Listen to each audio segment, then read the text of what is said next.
Hello everyone, C প্রোগ্রামের Bangla video টিউটোরিয়ালে আপনাদের ওয়েলকাম করছি। আমি মোহাম্মদ মিজানুর রহমান।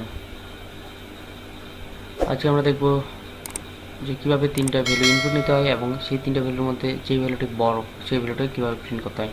তো লেটস স্টার্ট। আমি কোডটি করে দেবো, তারপরে এক্সপ্লেন করে দেবো।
আচ্ছা, এটি হচ্ছে আমাদের প্রোগ্রাম।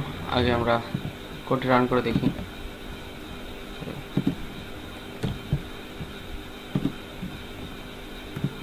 সাপোজ এ এর ভ্যালু 10, বি এর ভ্যালু 20 এবং সি এর ভ্যালু 30। তাহলে আমাদের প্রিন্ট করার কথা 30। হ্যাঁ, ঠিক আছে আমাদের কোডটি।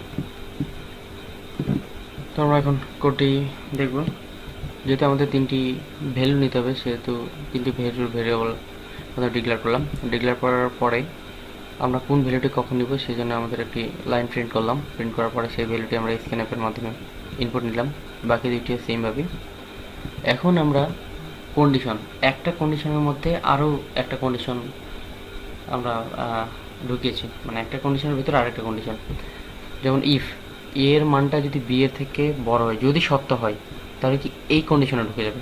আর যদি এটা মিথ্যা হয় তাহলে এই কন্ডিশনে ঢুকে যাবে। আচ্ছা, সাপোজ এ এর ভ্যালুটি বড় নিলাম, বি এর ভ্যালুটি ছোটো নিলাম সাপোজ, তাহলে কি এখানে ঢুকে গেল। এখানে ঢোকার পরে যদি এ এর ভ্যালুটি যেহেতু বড়, আবার এ এর ভ্যালুটি কার সঙ্গে কম্পেয়ার করে, সি এর সঙ্গে।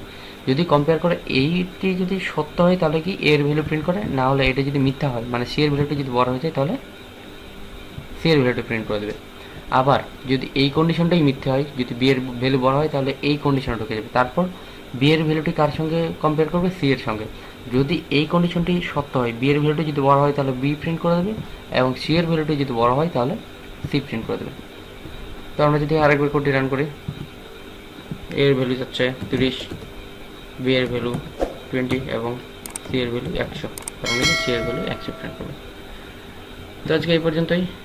নেক্সট টিউটোরিয়াল দেখার জন্য আপনাদের আবারও ওয়েলকাম করছি। ধন্যবাদ।